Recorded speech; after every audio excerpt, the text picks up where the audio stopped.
做，只做了一个 Word 的文档帮转化的。那么我们今天就是讲德充福这一篇，这一篇文章最大的一个特色就是塑造了好多位残疾人或者说畸形人。那么怎么解读这些人物形象？庄子写这些人物形象到底想表达什么东西呢？这个学术界呢有各种各样的解读。那么我的感觉是，目前的解读大多数我这里面提出了这个标题显示的一样，提出了3种解读角度或者说方式。前面2种思想修辞和儒道对话是最常见的2种解读。那么第3个污媚遗痕，这是我提出来的一点新解。这种解释在学术界非常少，我也是想跟大家互相交流一下啊。好，那么怎么不动啊？动了。好了，就是我们要首先从庄子中写的3种人物形象来切入到我们今天这个讲座中去。就是庄子这本书，我们说它是一本奇书，是吧？有人称之为叫古今第1才子书。昨天在北京大学开会，那个北大的美籍的学者安乐哲教授，也岁数很大了，他上去讲座，做报告，他就讲某在美国大概是某一个地方有一个电视节目，然后问这个一个人告诉你说，你下面余生都要在一个荒岛上度过了，什么都没有了，跟外界断绝开来了，让你带一本书，你会带什么书？安乐哲老师说他会带庄子。不只有一个人这样讲就是说非常欣赏庄子这样一本书，这本书可以陪伴他，是吧？这本书的魅力太大了。那么这里面写了很多稀奇古怪的人物，奇书嘛，奇怪的思想，奇怪的文字，奇怪的人物形象、意象、事物，对吧？那么他写了3种特殊人物，这3种人物之所以特殊是先秦诸子百家的著作中不写的，或者说只是偶尔出现一点。但是庄子不仅写了，而且写的非常多写了一系列奇人。那么第1种人物形象就是有特异功能的人。那么我们如果看一下的话，这些有特异功能的人主要有3种特异功能。第一个是可以飞行的，比如说他可以乘坐着云气，乘坐着飞龙，乘坐着光，乘坐着日月，就像宇航员坐那个宇宙飞船上天一样，借助于这些工具飞上天。那么然后他的目的地呢，四海之外，尘垢之外，总之要超越我们这个现实生活、现实世界之外去。就庄子书确实有一种非常强烈的一种出世的或者说超世的这样的一种精神取向。有时候呢还会讲这些地方是什么呢？是无何有之乡。这个题目就很有意思，无何有之乡。网上以前有一个左派的网站叫乌有之乡，乌有之乡，我想就是从这里来的。无何有，就是有没有，可能没有那样的一个地方。还有时候说有无穷，有于地乡这都是他飞行的目的地。第2个呢，特异功能呢是不为灾害所伤，特别是无论天气怎么热，无论水怎么深，无论这个旱灾怎么严重无论水火，总之是不会伤到他。第3个特异功能呢是变形，庄子就是会变形的。庄子做梦变成蝴蝶，然后蝴蝶又变成了庄周。你看孔子做梦，他是梦见真人，他是梦见周公，他没有说他做梦变成一只蝴蝶。我们普通人做梦，你梦见自己变成一个别的什么东西了吗？你变成一个虫子，变成一个鸟儿，或者变成一个树，变成一个花朵吗？没有的。庄子可以能够变成一个人不是的那样的一个东西，变成蝴蝶。另外庄子其他篇还写了，就说你做梦变成一只鸟在天上飞，变成一条鱼在水里游，甚至这个转变可能是这种变形是片段性的。比如说你可以把你的左胳膊变成一只鸡，右胳膊变成车轮这个屁股变成车轮，右胳膊变成那个大小鸟那个弹弓。局部的这种变形我们也做的，但是庄子里面都提出来了。那么其实这3种特异功能，或者说这种特异功能者都跟巫师有关。我以前写过一篇文章，专门讨论过这些特异功能的人，都跟巫师有关，搞得神乎其神的。然后呢，第二种特殊人物形象就是能工巧匠，我称之为巧者，因为有的人并不是工匠，他好像在那里玩杂耍，或者说在玩一个游戏一样，这我称之为巧者。有的人是有非常高超的使用一种工具的技能，有的人是有一种非常高超的身体技能，比如说游泳这种这个就不能叫什么生产性的这种使用工具的技能了。那么于是我概括的就是庄子书中总共有15个寓言写了这种巧者，身体技艺非常高超的人，那我称之为技术寓言。比如说游泳的，我们可以把它称为叫这个叫什么呢？这个叫身体技术，像练体操的、玩杂耍的一样。我们最熟悉的，我想就大家都知道是庖丁解牛这个寓言，对吧？我认为这个寓言它其实就是一种技术、艺术、巫术为一身。那么这些能工巧匠其实也跟巫有关，跟巫有关。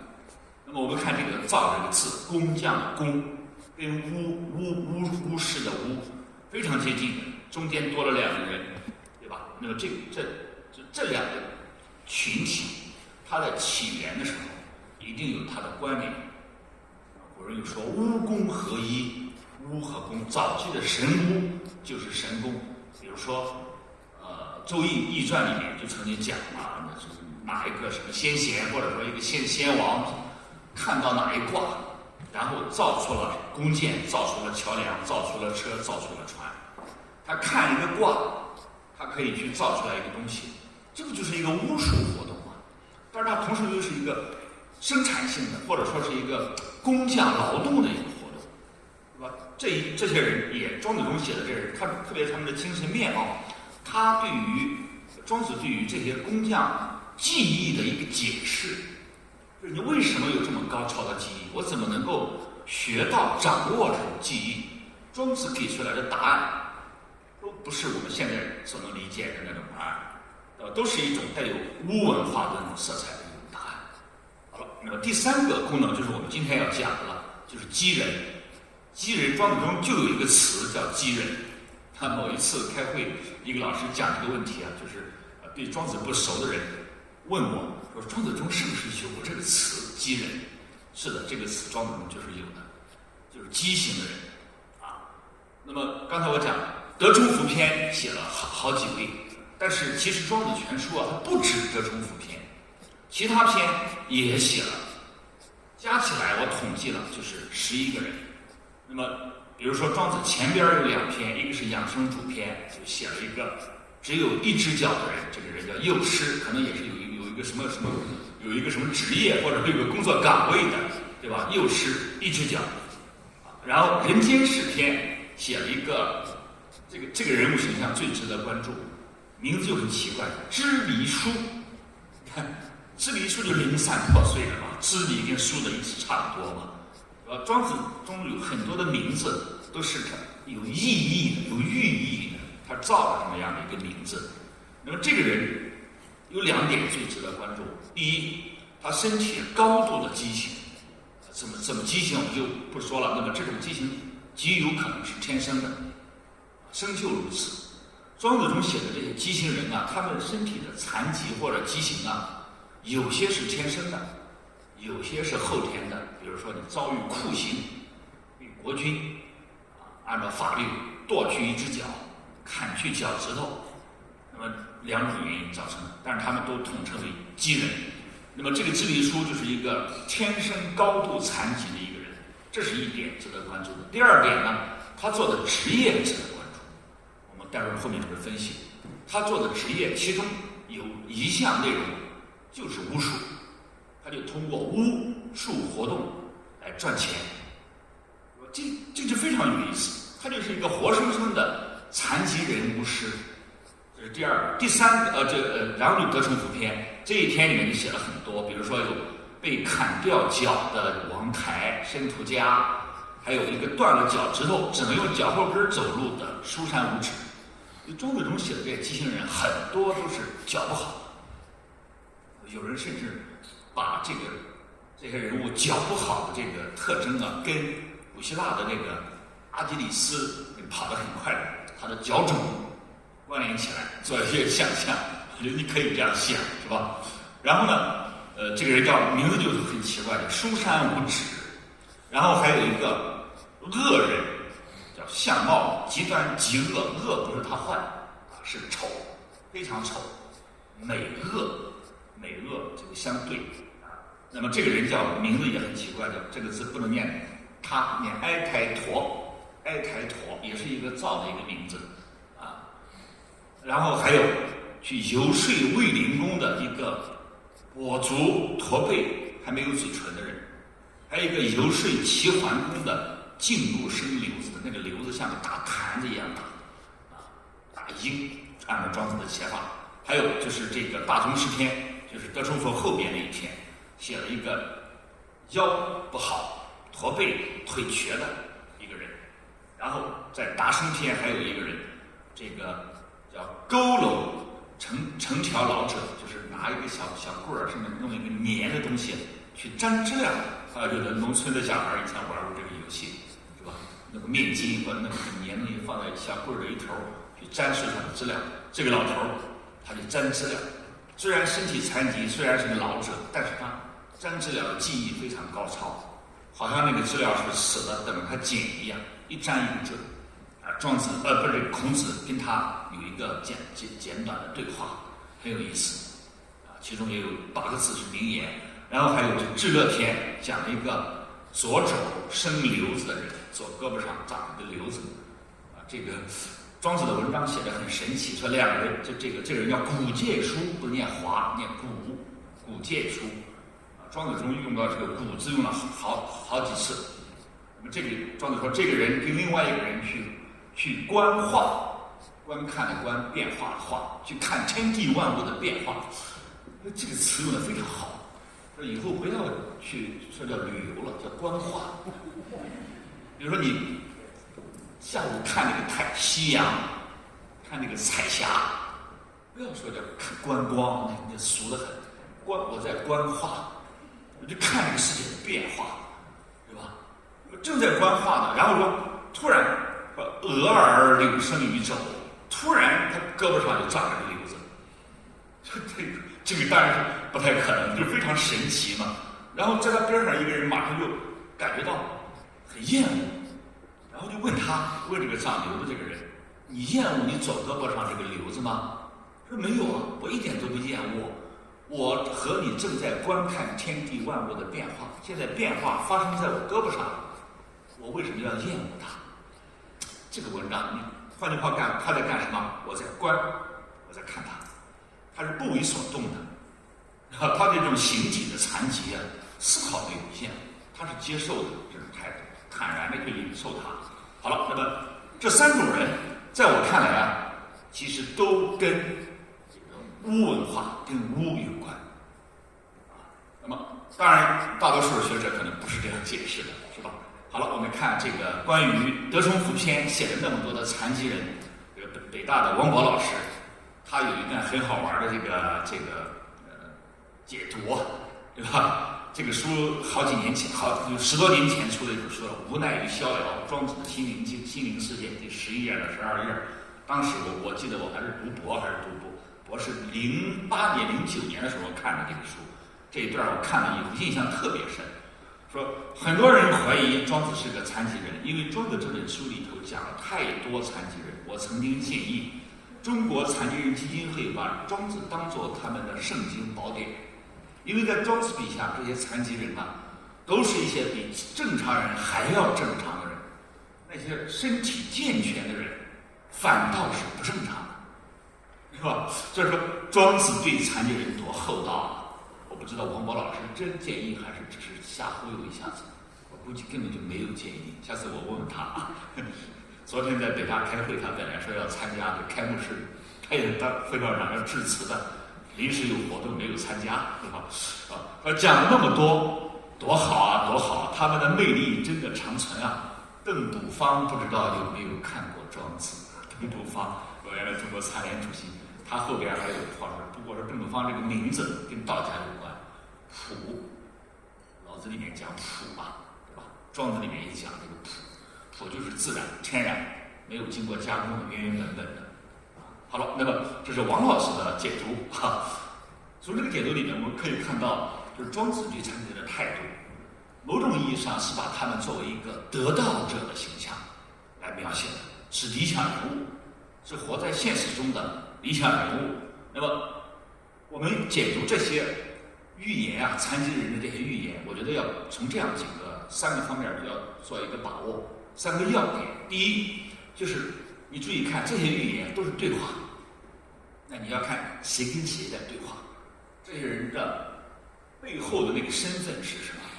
那么这些对话按照我的分析，其实就是两种对话，一个是鸡人与儒的对话，与儒者对话，比如说跟孔子的对话，这个背后呢，其实就是儒和道，或者说庄子跟孔子跟儒家的一个思想的对话。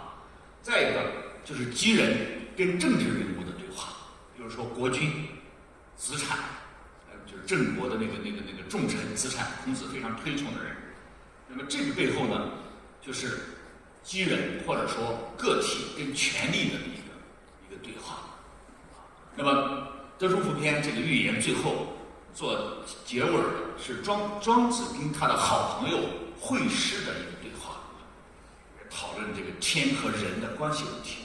这个对话可以看作是对德充符这一篇文章的一个思想上的总结或者说升华。然后呢，我们再看他们的对话中用了哪些关键词啊？我觉得这样几个词非常重要啊，就是都是两对应的啊，形和心，外形和内心啊，还有形和德，形是外在的形体，德是内在的啊，还有我和物，自我和物，这个物不要理解为东西，物呢在先秦思想世界中，它的语义非常的丰富，你可以把它理解为外部世界，就是在我之外的整个外部世界。有古人经常讲物我合一，物我合一，这个物就不是指东西，也不是指事情，就是我与我相对的那个外部世界。有时候也会被解释为事情，事物是物，格物致知，那个格物，物有时候就不是指东西，就是指事情。然后有时候呢，这个物还可以被理解为人，就是与我相对的别人。有时候还会指与圣人相对的臣子和民众老百姓啊，从它意义非常的丰富。还有一个呢，就是天与人啊，大概就有这样几对关键的范畴。第三个要点就是我们要看到，在他们的讨论和对话中，庄子用这些关键词，他解释了哪个问题，涉及到哪个问题。第一个就是我们最关心的，身体为什么残疾？就是你这个身体的畸形怎么去解释？外面别人怎么解释？这些残疾人自己他怎么解释？这个是很有味道的啊！按照我们的说法是天生的，那是天的原因，命定的东西。那后世遭受了酷刑、刑罚，那是人为的原因。但是庄子一概就把他们的残疾的原因都归结为天，都是天，无论是先天的还是人为的。然后第二就是内在的德，或者说内在的精神生活跟外在的形体、跟外在的社会生活，功名利禄充满的那样一种社会生活，二者孰重孰轻，哪一个最根本，哪个最重要？当然，庄子是强调前一个方面。第三个就是自我跟外物，就是我跟这个世界，我跟他人这个关系应该怎么样处理？然后第三就是身处至暗之中，这些人都是天生就有畸形，有的人还遭遇了刑罚，有的人还非常贫困，有的人还生病，辗转的生活在社会的底层。那么自我的生命终将何以安顿？这些人，我们说身体残疾，社会又很黑暗，他又很贫困，那生命一点乐趣都没有啊，那么活着就是一种折磨。那么在这种情况下，生命何以安顿？内心何以安顿？这些我觉得是最重要的4个问题。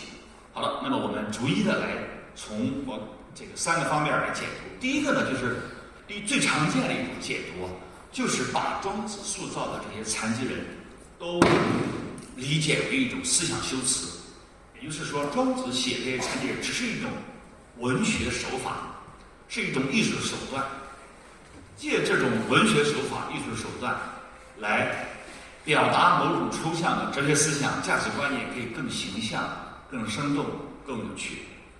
这是最表层的一种理解。我们经常讲这些词语啊，比如说道貌岸然、人面兽心、装模作样、人模狗样，现在用一个字都概括了，装，一个字都概括了，就是你的外形、你的那个容貌啊，你的言谈举止跟你的内心、你的真实的内在之德，完全是对立的。我觉得人跟动物的一个很大的区别，就是人可以身心分裂，身心二元，对吧？你那个样子，你所说的、所做的，跟你内心想的不一样，是吧？这是人相对于人之所以为人者之一。动物呢，恐怕就不是这个样子的。动物大概是没有心的，它只有本能。那么据说这个蒋介石啊，前2天我看了看网上有一个小的视频说，著名经济学家郎咸平，他父亲是个军官，在台湾，到台湾之后，他父亲大概犯了一个什么错误，按理说要处分他。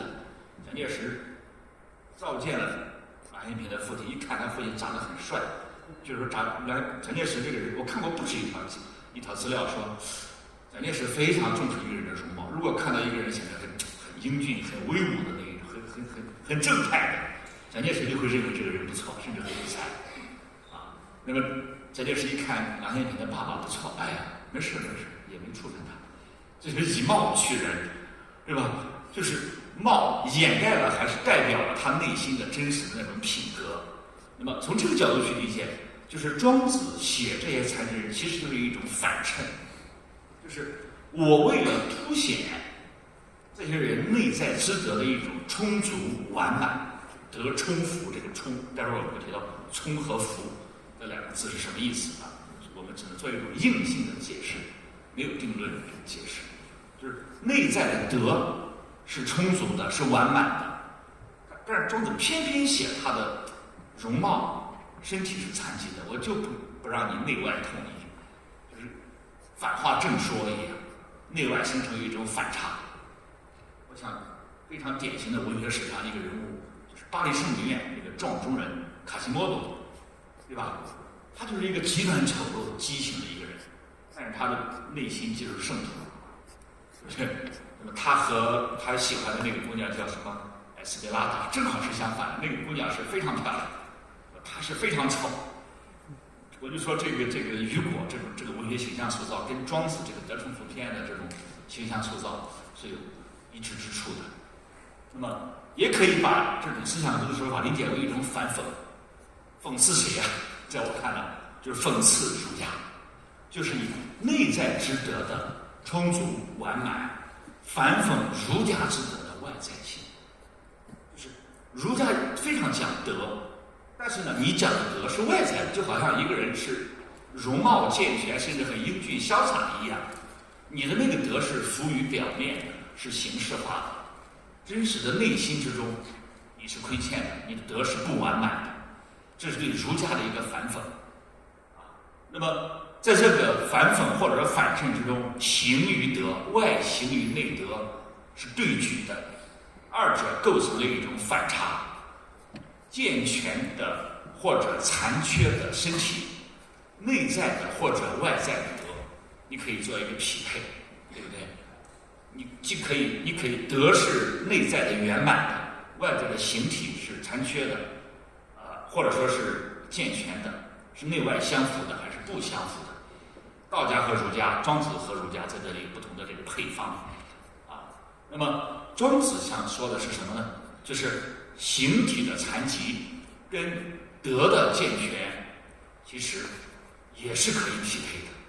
可以有残疾的形体，可以有不符合社会规范、不符合社会伦理标准，不符合众人审美眼光的那样一种言谈举止，但是他照样可以有非常完满的内在的德。一个人说话、长相、做事不讨别人喜欢，不被社会认可，不影响他德内在的一种圆满性。也就是说，内在的德和外在的行，甚至基于行的那种生活，并不构成一种对应关系。比如刚才讲，身心分离是人之所以为人者，因为跟动物相区别的一个重要的标志。那么然后这边就有一个词了，德不行，德不行。庄子的原文，行是什么？就是向外表现出来，就表现为有形的形象、言谈举止。我们经常说喜形于色，内心那种高兴表现在你的这个怎么说面容上、言谈举止上，这就叫喜形于色。庄子主张，真正有德的人是不追求、不向外去表现的，越是向外表现的，越可能没有德。那种德可能是讨好性的，是献媚、表演性的，就装嘛，对吧？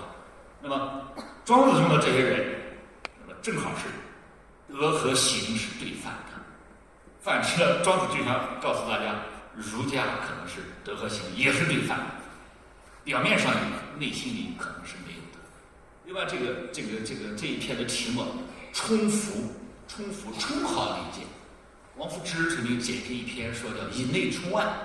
把内在的德向外充满，但是庄子这里，我认为它是一种不充之充，就是内在的德表现在外在的这种言谈举止、容貌上，偏偏是残疾，是不充之充，内外不对应的一种反向的一种表现。福呢，就内外相符。那庄子这里也是内外是不符之福，对不对？内在的这么样的有德，这么样的美的，我以前说叫五讲四美，有一条就是什么心灵美，对吧？心灵美，这些人心灵都很美，但是外边偏偏是丑的，是不福之福，是吧？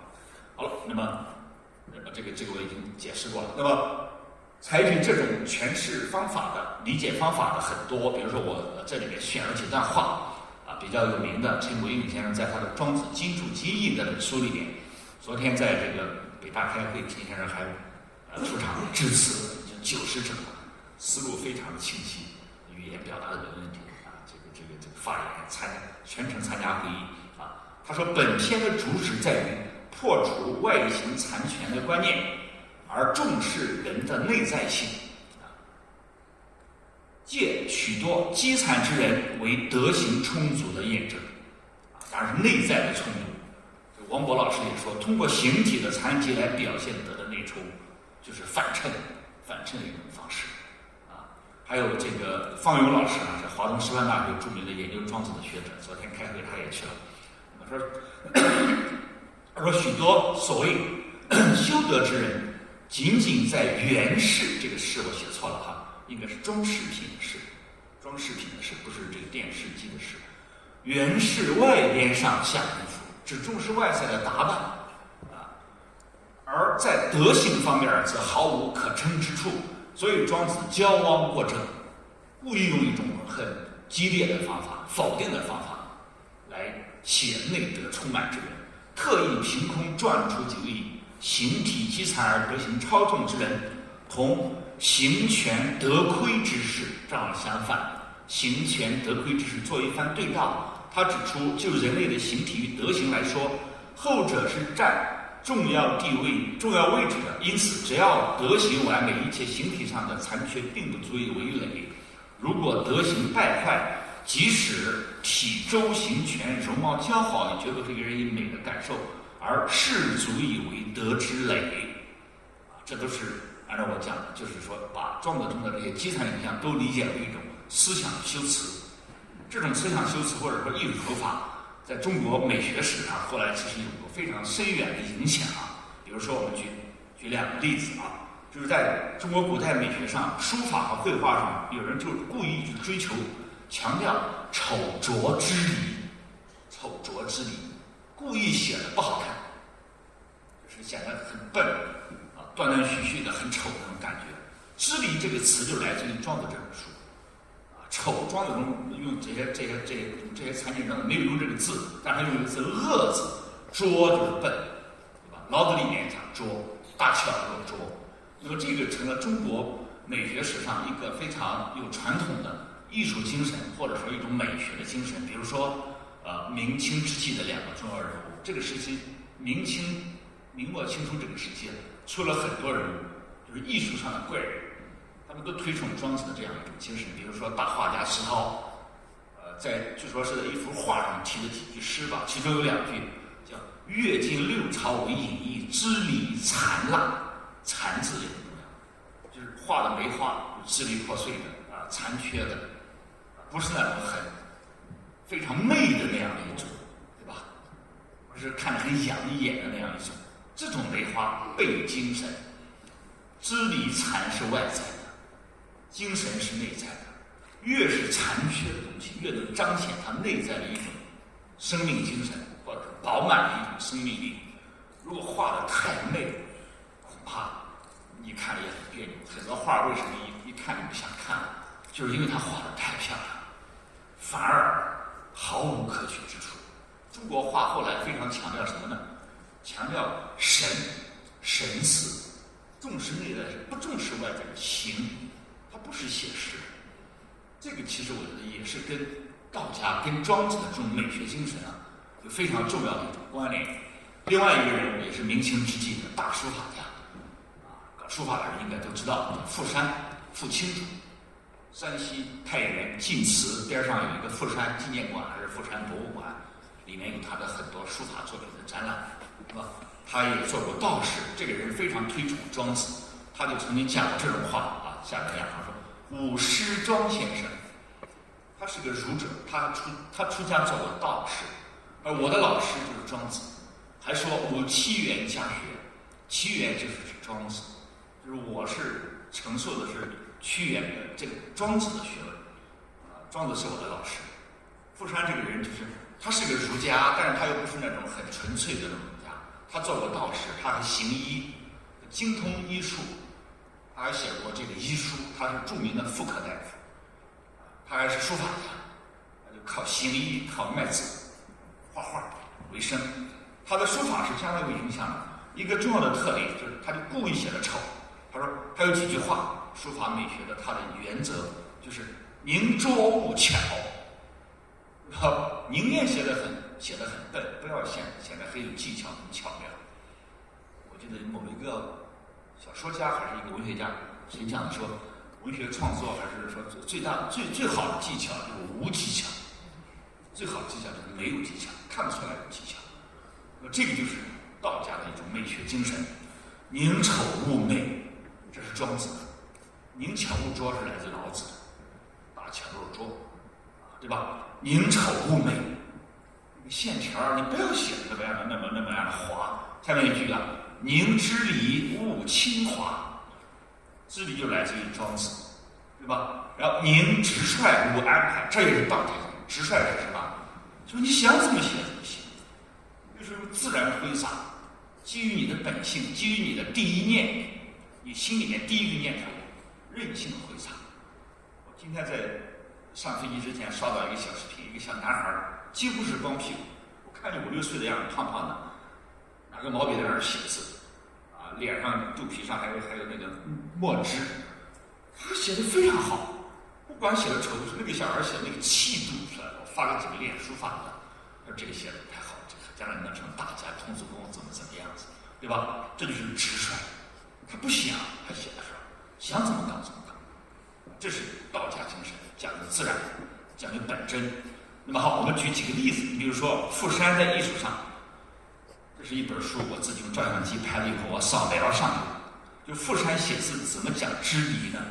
他会把一个字拆开重组，或者说把它字的偏旁结构颠倒，或者说重新去排列。比如说他写的这个推倒的推，就是左上角那个推字，推字右边那个像家人的家那个，你看看，他就把它原来是这样的摆法，就把它放倒，旋转了90度，对吧？还有那个右边那个拙，就砍的意思，繁体字的拙，上边是正常的写法，下边你注意看，他把那个斤1斤2斤的斤啊，他给放到底下去，重新组合的。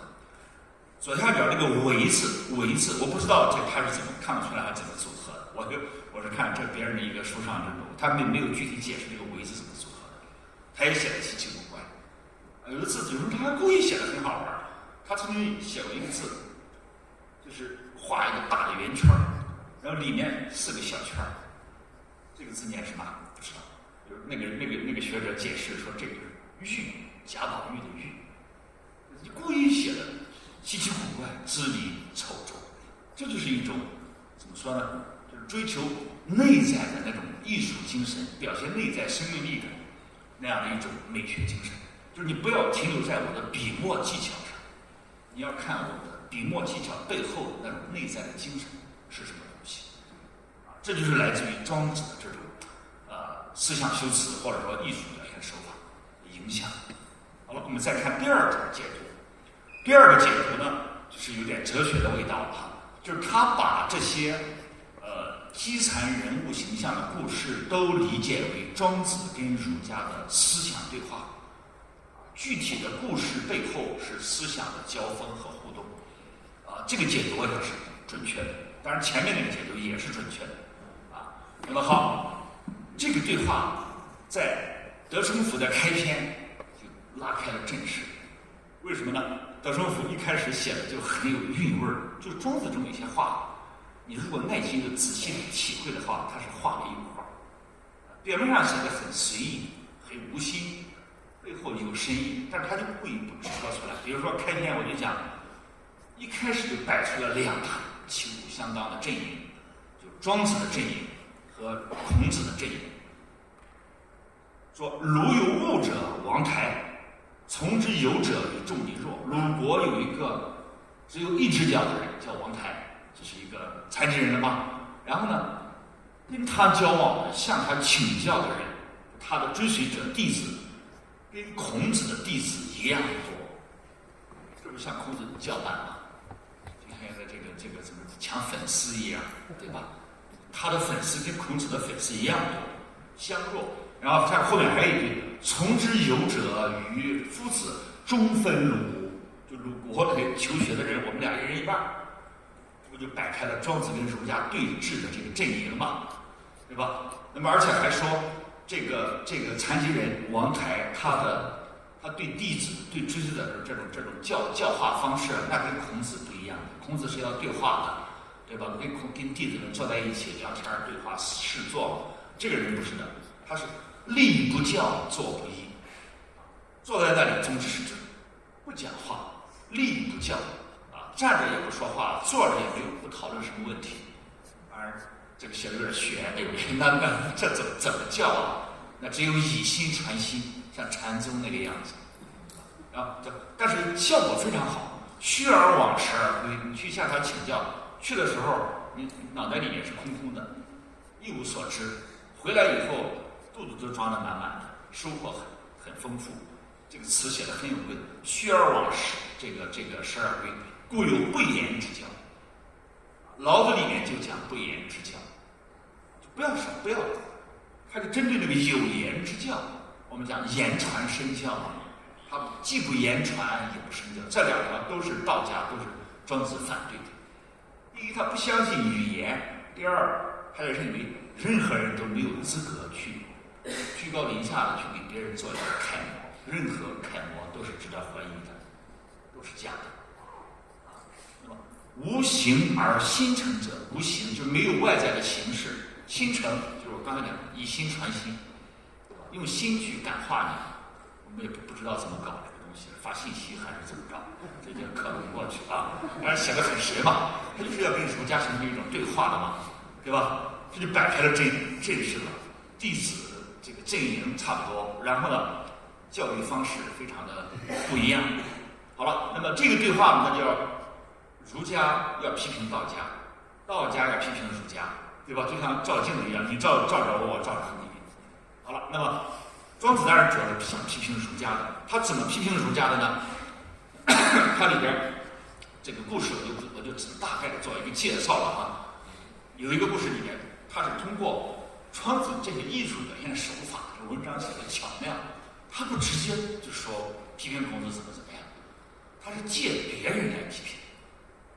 说孔子的老师是谁？我不批评孔子，你批评孔子老师，对不对？拐弯儿，是撒马河呀，还是什么？或者说批评孔子弟子也行，这样文章写的才有意思，对吧？庄子批评郑国的大臣子产，为什么批评子产呢？因为孔子非常尊重子产，而且孔子对子产非常好的评价。比如说《史记·仲尼列传》里面记载，孔子之所言事于郑子产，也就是说他追随过子产。那么，然后《论语》里边也记载，孔子称赞子产有君子之道4，非常高的一个这个正面评价。其行己也恭，其事上也敬，其养离也惠，其使民也义，很难得的。这个孔子能够对政治人物当官的给这么高的评价。好了，那么你不是说他形象好吗？我就认为他不好，对不对？这不就跟你叫板吗？好了，那怎么评价子产？那个故事里面提到，子产和申屠嘉两个人都是某一个道家高人的这个学生。然后呢，但子产是个当官的，是郑国的重臣嘛，历史上真有其人的。子产就告诉这个残疾人说：“我要是进来吧，你就出去；你要进来吧，我就出去。为什么呢？言下之意是说，我是一个重臣，你是个残疾人，我不能跟你在一起，对吧？那都是掉价。这就是儒者要跟道家分开，他有点鄙视他的意思。好了，那么这个人就对这个子产说了：我和你一起都来向这个道家的高人求学，我们俩交往，作为一个同学，作为同学，我们俩是什么关系啊？我给你，我子与我游于形骸之内，形骸之内是什么？是心，就是我们是精神性的朋友，是道友，求道的朋友，超越形体的。但是呢，子锁我于形骸之外，你拿外在的形体来看待我，来对付我，说你想跟我拉开距离，不想跟我在一起，不义过乎，你也太过分。换句话说，你根本不配跟我做同学，你也不配来听这个老师学习，看样子你也没学好，是吧？那么这个是对儒家的批评。再往下看，还有这个书山无耻批评孔子，这是也是对老子来批评孔子的。书山无耻去见这个孔子怎么样，然后这个残疾人回来对老子说孔子好像不大行吧，怎么样，是吧？说怎么不行啊？老子问他怎么不行？老子说你不能教育他吗？说我教育不了。孔子已经堕落的彻底完蛋，已经不可救药了。说孔子什么样的人呢？说孔子啊，彼且其以触鬼幻怪之名闻。触鬼幻怪，就是从这个道家的人物看来，孔子追求的那些政治功名、道德美名，都是稀奇古怪的，不值得追求。孔子追求名的原因是什么？美名的原因是什么呢？闻，就是想被别人知道，就想报得大名，名满天下。他说：“不知治人之以事为己之治故。”我们真正有道之人看来，所谓的名、美名、名誉，都是枷锁，都是精神，都是我们生命的束缚。孔子就追求这个东西，把它套在自己的身上，然后老子说：“你去解救他。”他说：“我解救不了，为什么呢？”我觉得这句话对孔子说了一句非常恶毒的话：“天行之，安可解？”老天爷加刑罚给他。他这个枷锁是老天爷给他戴上去的，救不了了。儒家病入膏肓，麻烦大了，对吧？那么王夫之后来在解庄子的时候讲了一句非常精彩的话，他说：“天悬刑以悬小人，老天爷要来惩罚小人，用刑罚去惩罚，让小人犯法。老天爷要惩罚君子，怎么惩罚呢？悬名以悬小人，让君子都去追求美名，把君子都悬挂在就像这个上吊死了一样，对吧？把它吊在那个美名上。这个话说的特别有味道，对吧？那么好了，也就是说，我们看这几段批评，就是在道家或者说在庄子看来，儒家的人物都是循规蹈矩，就像那个资产一样，我进去你出来，对吧？那个人不愿意这样干，资产还非常生气，说怎么着，你一个残疾人还想跟我平起平坐吗？对吧？你还想骑什么政治执政？你想你看你跟我一样的高贵吗？资产排斥这个东西，这是资产是儒家人或者政治人物的化身。儒家是循规蹈矩的，他是像孔子呢是以身殉名，为了追求名，把自我内在的本真生命都搭进去，都遗忘掉，对吧？也就是说，他们只关心那种外在化的生存方式，基于形体的，朝向外部世界、政治世界的，朝向人间的那样一种生存方式，不注重内心之德的这种修炼修养。那么这种只重视外在生活，不重视内在之德的一种生命取向，我们可以用《逍遥游》篇里面的一句话来做一个描述。就《逍遥游》里面讲那个大鹏鸟、小鸟的一个寓言，讲完之后，庄子讲了这么一句话：夫知晓一官，行必异乡，德合一君而争一国者，即自是也，亦若此也。大概是这样讲。什么叫你看一官一乡一君一国，这个范围啊，空间不断的在扩大。他的意思就是说，有的人他的知识只能够让他做某一个官，你的技能就局限于此。有的人的行为，有的人的德，就只能符合一个乡、一个国君的需要。就是说，他把一种外在的政治生活变成了他生命的全部。他的德，他的行为，只是为了讨好，只是为了因应那一乡的人的要求，一国之君的一种要求，对吧？他内在的东西呢，他没有讲，他都是在朝向外国的。这就是一种什么呢？就是会落实到一种极端之处，就会用政治成就、政治功名的高低来衡量他生命的价值，而完全忽略了生命内在固有的这样一种价值，它是完全是外在化的。这种德就是一种表演性、展现性的、工具化的，它非常有可能虚伪化、形式化，与内在真实的德就会造成一种二元的一种背离。你可以对外做一套给别人去看，但是你内心不是那样子的。这是也是儒家之德的一种怎么说，就是异化，就是庄子中对这种德的异化非常多的一个批评，后面我们还会看到。好了，那么讥人是怎么样的？儒家怎么批评庄子的呢？怎么批评道家的讥人呢？这个我们似乎看不到，但是我们可以看到，就是道家人物或者别的人物对于庄子底下这些讥人的一种仰视，或者说一种赞扬，对吧？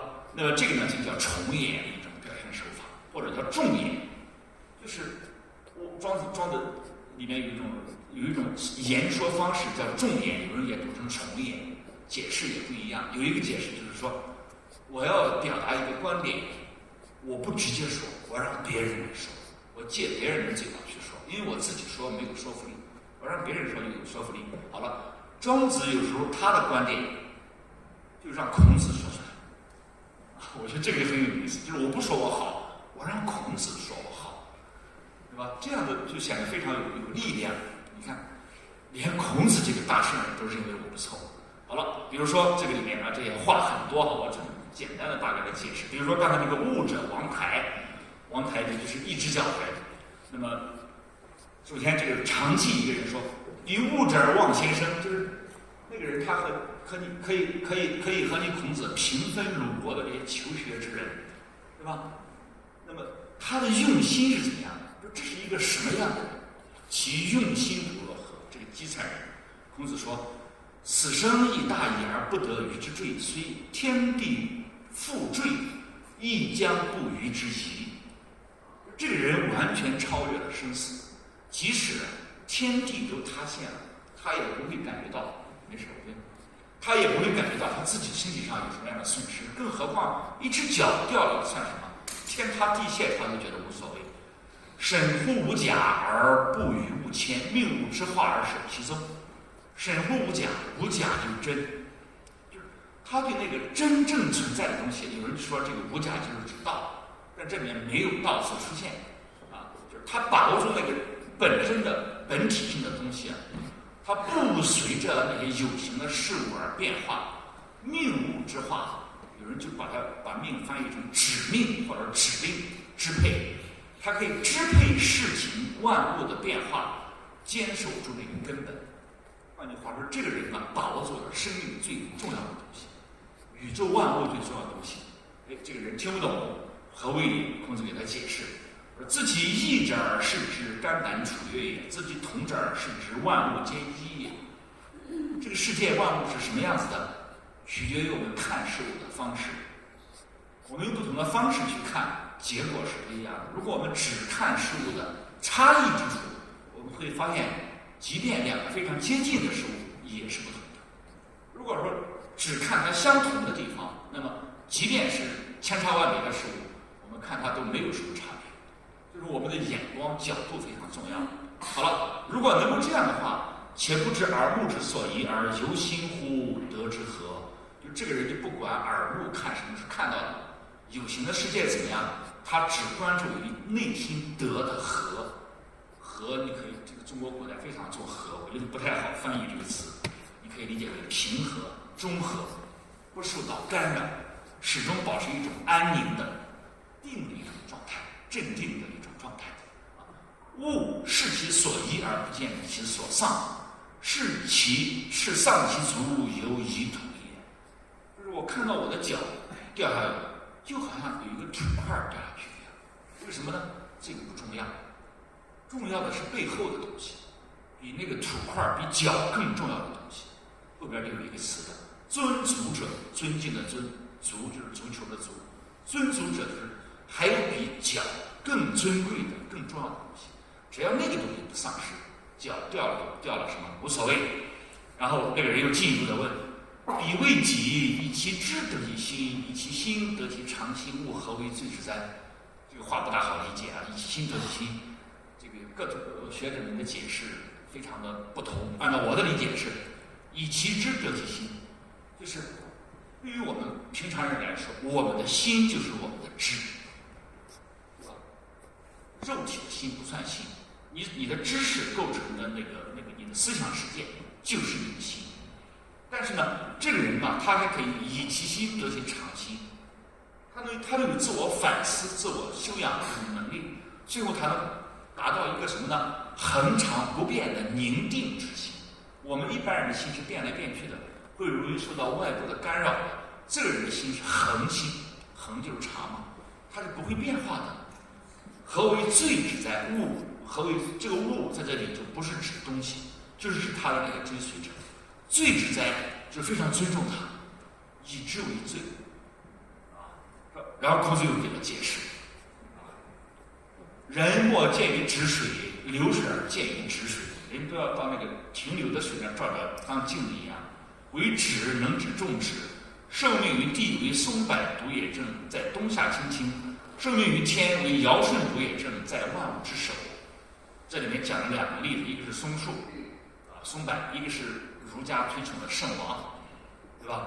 那么意思就是说，松柏是植物中的楷模标兵，4年1年4季常青；尧舜是人的楷模，最完美的人，万物之首。这个万物很显然是指万民，就是民众的这个首领，对吧？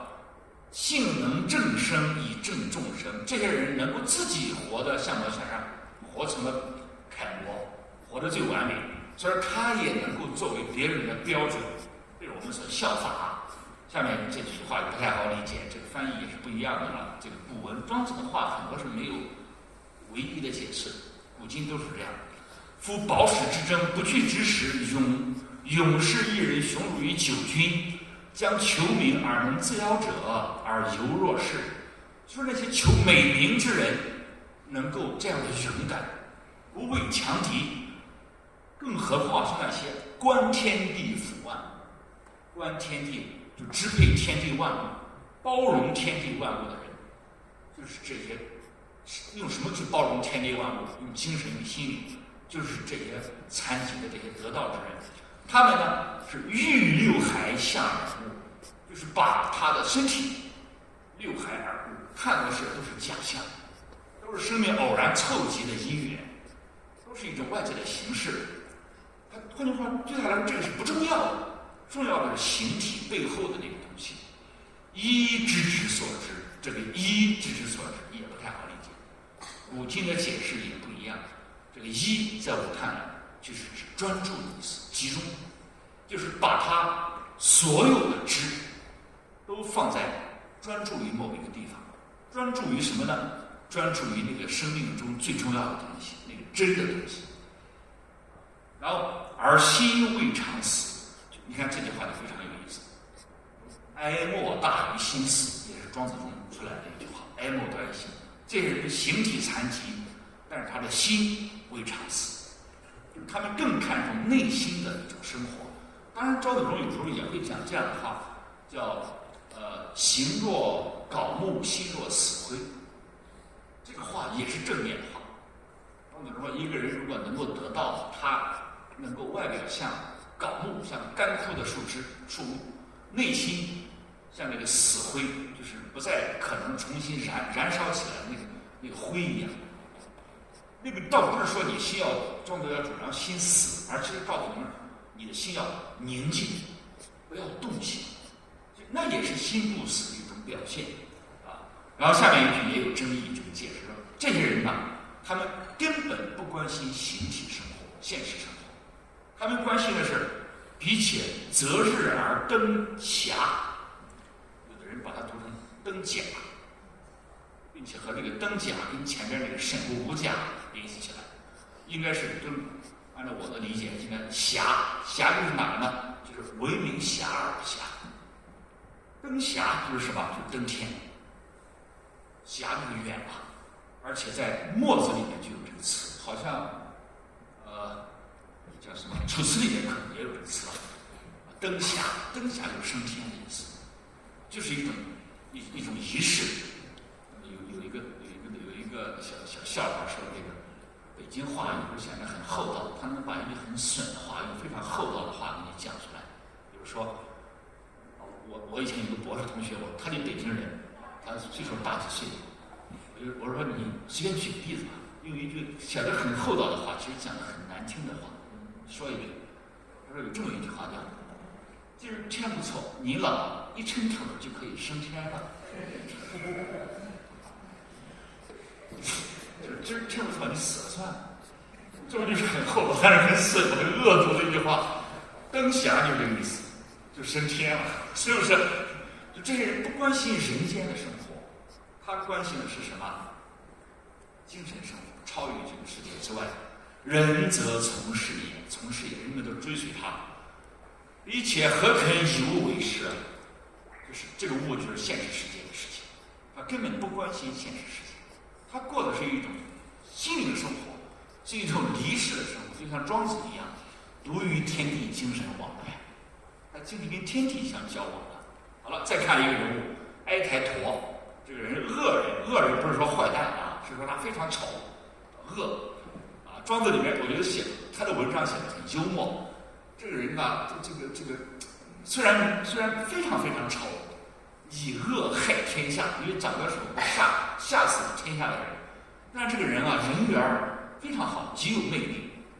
按照我的说法是，既有男人缘又有女人缘。男人缘是什么呢？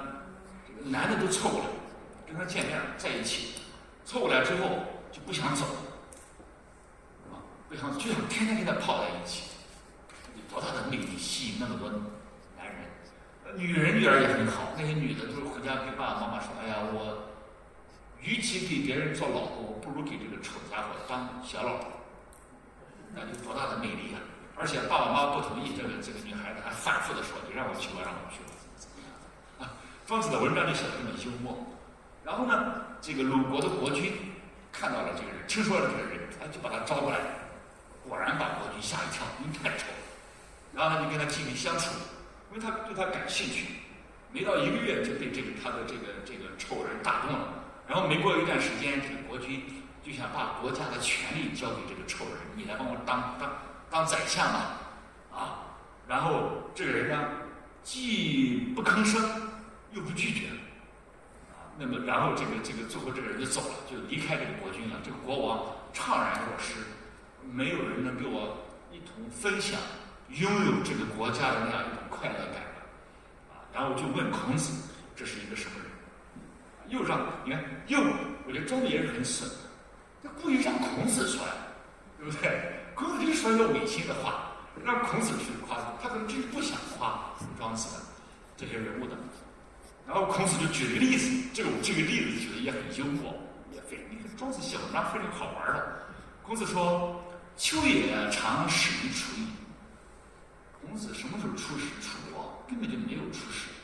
孔子是周游列国，在鲁国混不下去的时候，到政治流亡到楚国去，没走到地方就回来了，啊，他和孔子说假话，还使于楚矣，没有出使。然后呢，半路上遇到一群小猪，趴在那个死去的老母猪那里吃奶，这个情景就非常有意思。然后吃了一会儿，小猪突然害怕了，都跑了。为什么呢？发现这个母猪啊，它们的母亲跟原来不一样了，死一动不动嘛。然后好了，下面这个庄子的观察出来说，所爱其母者，这些小猪都是爱他们的母亲的，不是爱的那个形体，非爱其形也，爱使其形者。什么东西在使其形呢？使就是支配，神，以神使行，就是他爱的是他母亲的那个神内心。同样，我们可以推而广之，我们爱一个人，其实我们应该也是爱的是他的内心，爱的是他的神，不是他的形体。形体总会有那种审美疲劳的时候，更何况我们美人也不再美啊，就衰老了。然后战而死者，其人之葬也，不以杀之。乐者之具，无为爱之，皆无其本者也。就是说，那个战死的人，形体，那么他的形体不完整了嘛，肢体嘛。然后下葬的时候，棺材上也不搞各种装饰了，也不搞什么下葬的那些葬品了。然后呢，那个脚被剁掉的人，鞋子也不要了，为什么呢？没有必要穿不上鞋子了，不需要了。然后为天子之统御，不爪剪，不穿耳，是给天子服务的人啊，不能剪手指头的，不穿耳朵的。我不知道这个是怎么回事。也就是说，天子非常看重形体的完整。然后他写的就是做铺垫的，形全犹足以为耳，这些都是重视形体健全的人所作所为。而况全德之人，形全到德全。那么德全的人是怎么样呢？说今那个丑人哀台陀，畏言而信，你看又来了畏言。前面说这个跟孔子中分鲁的那个人王台，也是不大讲话的，对吧？孔子说这个人呢，一定是财权德不行。这里面最重要的是两个概念：财权德不行。财，天生的那种才智才具，就老天给了我们的生命的那样一种质量的质。然后这个国君问鲁哀公问何谓财权？仲尼曰：此生存亡，穷达贫富，咸鱼不消，毁于饥渴寒暑，是世之变，命之行也。就是我们人生在世会遭遇的生老病死、吉凶祸福等等等，都是事情的变化，都是命定的，命之行也。日夜相待乎前，无时无刻不在我们的眼前发生着变化。但是呢，我们不可能知道为什么会有这些变化，是什么原因导致了我们的命运。换句话说，形体残疾什么原因导致的？不知道。我们为什么会得到，为什么会失去，我们也不知道。知不能归乎其始者也，开端在哪里？不知道。故不足以如何。既然不知道，我们就不要管了。为什么呢？不知道你问也问不出来结果。那么按照庄子的那种理念，知其不可奈何而安之若命，你接受它就行了。所以说，你接受它以后，古和就是古就是干扰的意思，和你内心的壳，就是你也不会让那些死生存亡、得失富贵、穷达祸福影响你的内心的平和、内心的安宁。这些东西不要让它入你的灵府，灵府也是心灵，你的内心。你要让你的内心和悦，始终保持一种和，并且是一种愉悦的一种状态，中和的、恬静的这样一种状态。通而不失于悦，当然也有人也读这个词不失于对，我觉得都能说得通，只不过取得不取折，我还是希望把这个词理解为悦，喜悦的悦。通是什么意思？就是我可以跟外物、跟这个世界相通、相交往，但是呢，我的内心不受那个东西的外在事物的干扰，我始终保持一种愉悦的，当然是一种精神上的愉悦的一种状态，使日夜无息而与物无春啊，就让我的内心无时无刻不跟这个世界保持一种像春天般的一种关系。什么样的关系？和悦的一种状态，因为到了春天大家很开心，一种和乐的一种状态。是接而生实于心者也。接，我跟外物相交接、相交往，生实于心，就我内心始终跟世界保持顺应的关系，顺应世界，顺应我的命运，生老病死顺应它，不要去找原因，不要去预测结果，也不要抗拒当下视之为财权。然后又问何谓德不行嘛？行就是向外表现。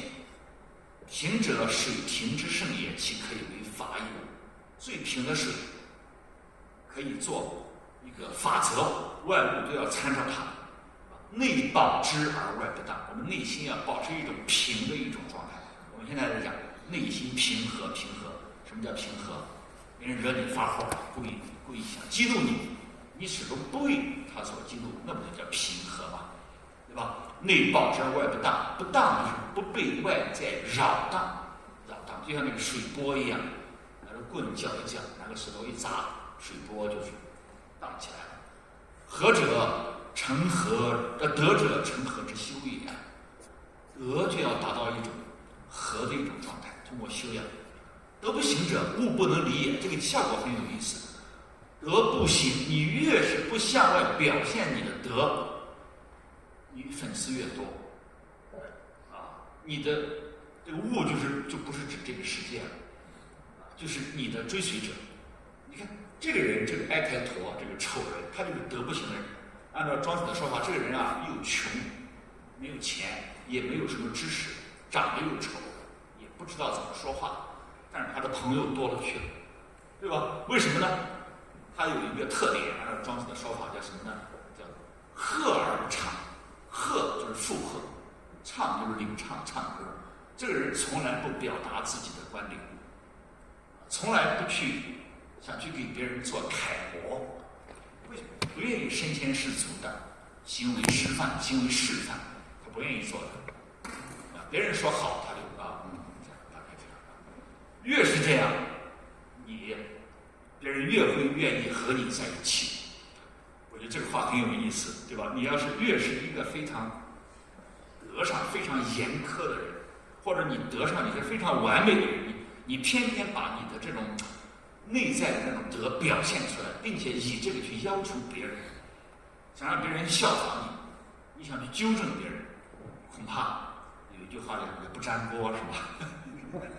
你的朋友越少，因为什么？因为大家跟那个德非常完美的人在一起，会有一个什么结果？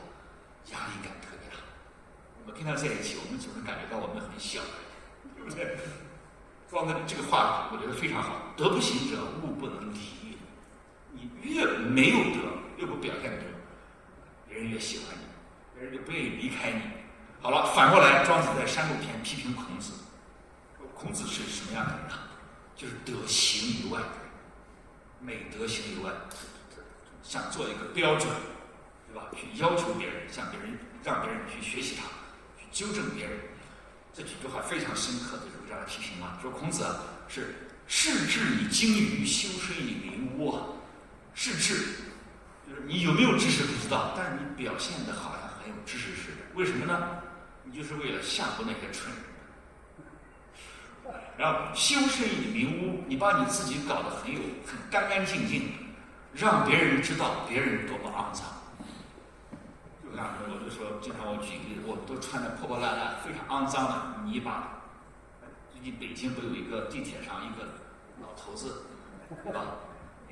那个农民工一身有点泥浆的那个老手帮他做，对不对？警察把那个北京人给行政拘留了，对吧？那就叫修身以明悟啊！你把你自己弄得很干净，突然进来一个穿得非常光亮的人，我们都觉得，哎，我们怎么这么脏？那怎么办？我们只有把他干掉，把他撵出去，我们于是就心安理得了，对吧？这叫修身以明悟，朝朝乎如接日月而行。就是你把你自己打扮得像两个手举着月亮和太阳一样行走在这个世界中，你光芒万丈，你还想照亮世界、照亮别人，结果是什么？你一定倒霉，故不免也。你之所以周游列国、屡屡碰壁，就在于这一点，你太高调了，你太完美了。完美不要紧，不要高调，不要向外张扬，不要想去纠正、去给别人做榜样，这就错了。好，这个庄子这个话讲的非常深刻，在我看来。好了，那么还有另外一篇《达生篇》里面，我刚才讲那个抓知了的那个老头儿，对吧？就是说孔子仕楚，孔子到楚国去，他没有出使，对吧？就是去的，出于林中到野外，看到一个佝偻者成条，也有人读成整条，我不知道怎么读这个词啊，就是沾知了，由夺之也。这个夺字用的非常平实，但是很有味道，好像知了趴在那儿一动不动，等着你去捡它似的。然后孔子就觉得这个老头很神，啊，就是民间高手在民间嘛。他说：“哎，你抓知了这么神，你的为什么有这么高的这个水平啊？”老头就有一个解释，他说：“我是拿个小木棍练习的结果，弄个木棍上面弄个小圆球拖着它，不让它掉下去，练几个月，再增加难度，在那个上面再加一个球。”再练几个月，再练几个月，又加球，最后，再沾知了，就是达到这个水平了。孔子听完之后大悟，孔子回头对弟子们说了这句话，叫“用智不分，乃明于神”。用智不分，用智就是用心，不分就是不纷乱、不分散，就是精神高度专注。专注在哪里呢？这是个双关语，在这里表面上指的专注于那个资料上。其实专注于哪里？专注于内心。而下一句说了，乃凝于神。那还要讲凝神，全神贯注嘛，就是你把你的全部的精力、注意力都专注在内心的神之上。啊，就是前面庄子里面有一句话嘛，刚才讲的“依知之所知”，把你所有的知都聚焦在、都凝注在内在的精神生活。其佝偻丈人之谓乎？这8个字说的就是这样的人，他不关注形体的，不关注外在各种事件对他的这种干扰的，我只关注我当下的专注。啊，那么然后好了，那么还有一些呢，就是这些儒家人物形象是道家人物形象是怎么样的？庄子还有时候让这些鸡人呢自白，他的叙述方式非常多样。庄子的文章非常有味道。就讲一个故事，他有不同的叙述角度，让他敌人去说，让别人说，让他自白。哎，他怎么自白的呢？比如说这个残疾人右失，一只脚的右失，他为什么？有人就问他怎么一只脚？他是天的原因，是天也啊，人也啊，什么原因导致的？这个人的回答是：天也非人也，天之生是使徒也。我的残疾是天的原因造成的，不是人的原因。天让我生下来只有一只脚。然后第二句也是解释他为什么残疾。他说：为书山无指，没有脚趾头的人说，吾为不知物而轻用吾身。不知物就是我不懂的事物，就是对于人情世故我不懂，轻用吾身，我错误的选择了职业，做了错误的事情，很懵懂吧？我有得这个话这4个字很有味道，轻用武身。庄子里面写的这个轻用武身的人，往往都是用身于庙堂之中，参与政治。然后，所以说我的教就来了。是以王族，今物来也，犹有尊族者存。我刚才讲尊族者，尊族者就好像讲那个小那个猪一样，始行者，就是族之外比族更尊贵的、更值得我们去重视的东西，就是神内心的东西。吾是以物全之，我现在呢脚管不了了，我只能关心我内在的那个尊族者，使我的那个东西能够保全。形体就不去管它，然后还有这个申屠家这个人讲自撞其过，这个人是残疾人嘛？他说，人们都遭遇了酷刑，身体都有残疾。那么有的人呢，他会去描述一下我的这种过错，认为我不应该被砍了脚，这样的人是非常非常多的，都觉得自己很冤屈，对吧？但是还有一些人呢，他根本不管犯了什么过错，他也不关心我的这个脚该不该掉，甚至可能掉了就是应该的，这种人很少。我们就是这样的一种人，就是不撞其过，与不当存者寡。然后下一句，我觉得是庄子里面说的一句，也是很无奈的一句话：知不可奈何而安其若命。这句话在庄子中出现了至少2次，有一次还加了一个其字，知其不可奈何而安之若命。无可奈何的事情，其实无论是天生的原因还是后天刑罚的原因，只要是不可奈何的，那就是天命。因为我们只能接受它，具体是天生的还是后天的，对于我们来说没有意义，我们无力反抗它。只有有德的人才能够安命，所以说这也是一种无奈。庄子中我觉得有时候他有一种生命智慧，我们现在可以称之为也许叫达观。达观就是接受现实，不去反抗它，就安之若命，安命自适，安命达观。有时候老年人经常会讲一句话：“哎呀，一辈子就那么回事，一眨巴眼就过去了，想开了都无所谓，对不对？”这叫达观，这就是一种无奈，这就是安命，安命自适，适合的适，内心就不再焦虑，不再痛苦了，对吧？接受它，然后。这个世界是险恶的，由于羿之构中，羿就是射太阳的、射日的那个后羿神箭手，他是百发百中的。我们每一个个人啊，行走在这个世界中啊，就好像处在这个神射手时刻不停的瞄准之中一样，他随时可能把我们干掉。换句话说，我们其实无时无刻不处在一种危险之中，我们其实都是别人的猎物。别人总是在瞄准我们。中央者，重地也，重地也，它射中的地方。但是呢，我们没有，我们现在还活着，那我们还没有被它射中，为什么呢？这只是巧合，这也是命。换句话说，你下一回去被它干掉了，这一会儿活着都不要管它，你只能去安然领受它。那么身体的残疾也是这样子。因为这些人呢，他并不以他的身体残疾为念。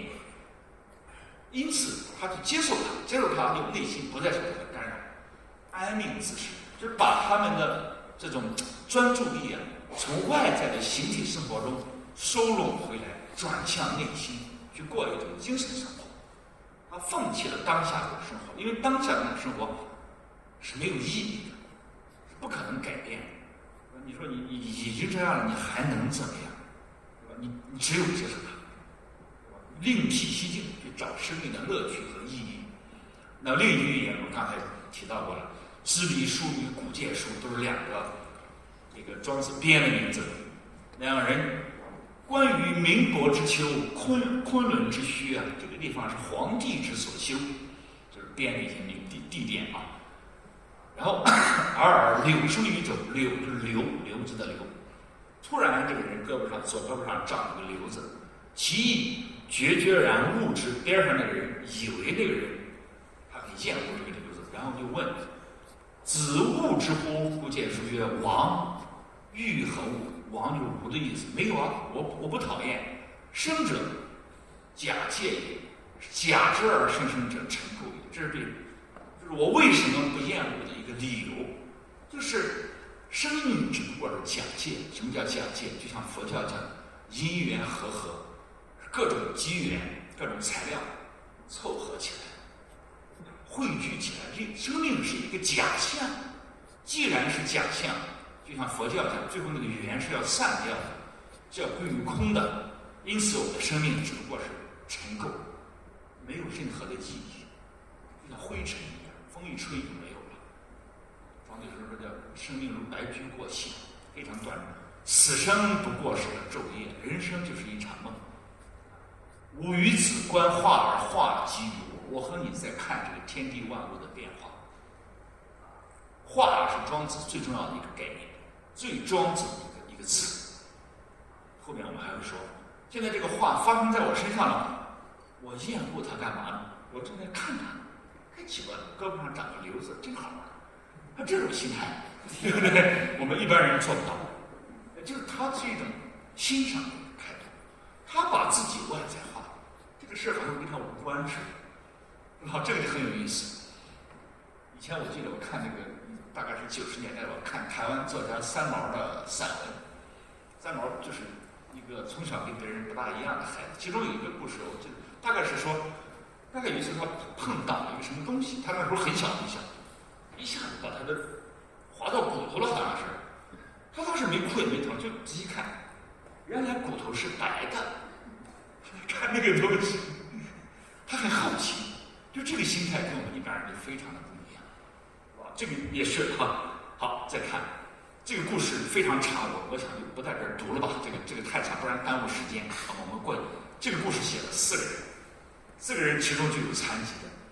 这个人他残疾以后，他一点都不难过，他还磨磨蹭蹭，大概是脚不好，跑到那个井边，拿了个井水照镜子，然后一看自己的那个样子，说：“哎呀，老天爷，你太伟大了，你把我弄成这样，真好玩，怎么样子，对吧？”他一点都不厌恶自己，他也在欣赏。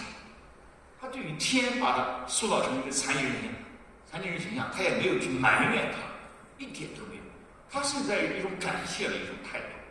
然后后边这个故事就写这个人快要死了。他的妻子儿女围着他哭，他说：“不要哭，不要恐惧变化啊！无达化，在哪个地方？在这个地方，快要死了。无达化，不要害怕变化。他死的时候还要去赞颂伟哉造化啊！你让我生啊，你就让我死啊，是吧？善我生者，善我死，怎么样子？我感谢老天爷，完全没有一种对于天的一种抗拒或者一种厌恶的态度。他甚至说，你如果不接受你形体的这种残疾，不接受死亡，老天会非常讨厌你，认为你是不吉利的人，对不对？天地就是一个大炉子，我们都是天地冶炼出来的一个东西，他随便我们冶炼为成什么样的东西，我们都只能去接受它。好，通过这些故事，那么这个人讲了这一段话之后，他就诚然昧俱然觉，一下子睡着了。他根本不在乎死亡的问题，他还能睡着，对吧？这庄子笔下的人物是不失眠的。还有一句话叫什么？至人之气无梦，他是不做梦的。因为什么呢？他内心平时没有什么焦虑的事情，他为什么要去失眠呢？我们失眠，日有所思，夜有所梦，这个人根本就不想，内心是虚空的。他死亡来临，他也无所谓。好了，我们做一点总结。就在庄子笔下，就是他对于形体生命他用化来解释。化什么意思？待会儿我会仔细讲。化跟变还不一样。我们现在讲变化。庄子中这个化字大量的出现，老子中大概只出现了2、3次而几次，其实就出现2次。孔孟是不太讲化，儒家不太讲这个词，老子也不太讲，庄子最喜欢讲化。化就意味着事物边界的消失，此物与彼物边的消失，任何事物都处在一种流动不已之中，瞬间生成，瞬间消失。因此，事物当下的形态就是一种假借，就是各种外在的因素的凑合，一种虚假的显现，构成我们生命的所有东西都是别的因素凑集起来的。水、什么什么原子、分子，什么什么什么样的东西，对吧？那么由此呢，他们认为我们身体的积残是在天，原因在天，在命，与我们自己的选择无关，我们也无从选择。因此，对于形体的残疾啊，我们只需安然去接受它，顺应它，不要去厌恶它，也不要去恐惧它。就是我刚才讲的，安命自适，适应的是安命自适。由于他们能够梳理形体的残疾带给他们的焦虑和痛苦，因此他们才能够聚集全心全意于德和内心之中。就是在他们看来，德尊于行，德贵于行，德比形体、比外在的那种物质生活、公民生活要重要得多。因此，他追求的不是全行，而是全德。那么，另外庄子里面还有这两个词啊，一个是玄解，后来有一句话叫解谜语道玄嘛。玄解你可以想象，就是说把一个人穿在脚上拴起来吊起来，就是道玄。庄子这里玄就是指一个人不能够明白生命的本质和真相，自己折磨自己。用佛教的话说，这是出于无明，出于痴，贪嗔痴的痴，处在一种迷糊的状态下，不了解自己生命的真相，过着一种颠倒的一种生活，只追求一种形体的生活。那么好，你要解玄，要把那个绳子解掉，下到地上来，站得正常一些，要登甲或者登霞。登霞就超越心还超越现实，而游方之外，就是让自己的精神出离你的形体，也出离有限的这种伦理政治生活的空间，与那个天地万物的本体，与天地万物与道结合在一起，过一种超越的生活。就像庄子那样，独与天地精神往来。好了，这是第二个解读，就是一种思想对话。第三个解读就是带有一点这种探索性的吧，这是我自己的一个解读。就是我们要想明白这一点解读，恐怕要对庄子这本书的神秘性做一点讨论。就是庄子跟巫文化有什么关系？我以前出过一本书啊，去年又重新再版了。就是我那个书，我觉得一个最大的一个跟别的学者的观点不同啊，就是我认为对庄子的思想影响最大的不是老子。我们经常讲老庄，我经常说庄子的思想是对老子哪一个思想的发挥，在我看来，这个看法是不准确的。司马迁认为庄子思想是对老子的发挥，也是不准确的。那是司马迁对他个人的看法。那么，对庄子的思想影响最大的，我认为是上一部的巫文化。巫文化这一点我们可能很难接受，但这是事实。那么我们有这样几个角度啊。第一个，我们今天看到的庄子这本书啊，是对古人删改过的，不是这本书的原貌。那么谁删的呢？就是西晋东晋之交，两晋之际有一个大学者郭象，他删了庄子，然后把庄子从52篇变成了今天的33篇，他删掉了3%的篇幅，因为他有一个后记，像一个拔一样，他明确的说，他删掉了3%。他删了一个什么内容呢？为什么要删呢？好了，他说有2种。他说当时这个书啊没有被删之前，有这样一些文字叫或似《山海经》，或类《战梦书》。就当时庄子的文章非常杂乱，有些文章写的像《山海经》一样，有些文章写的像解梦的书一样。庄子这本书都有。他说凡此巧杂3%，今皆略而不存。大概是这样讲，就这些文字在庄子中占了3%，我认为都不对，都是后人瞎编的、附会的、掺杂进去，我全删掉。也就是说，郭象认为庄子是一个理性的哲学家，不应该讲这些神秘的东西，对吧？因此，他把这个《山海经》，《山海经》是本什么书？按照古人的说法，是古之巫书，巫术的巫，书法的书，古之巫书。确实，你看里面记载了一些奇奇怪怪的东西。鲁迅小时候最喜欢《山海经》，喜欢那个画，有插图的，对吧？奇怪的树木、奇怪的人、奇怪的鸟和鱼，对吧？战梦书就是解梦书，就像周公解梦一样。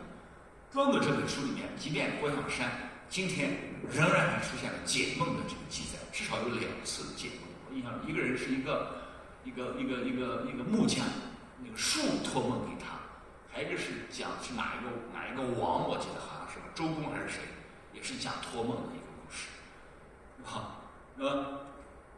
换句话说，郭象删掉了这本书里面含有巫文化、巫术成分的一些文章。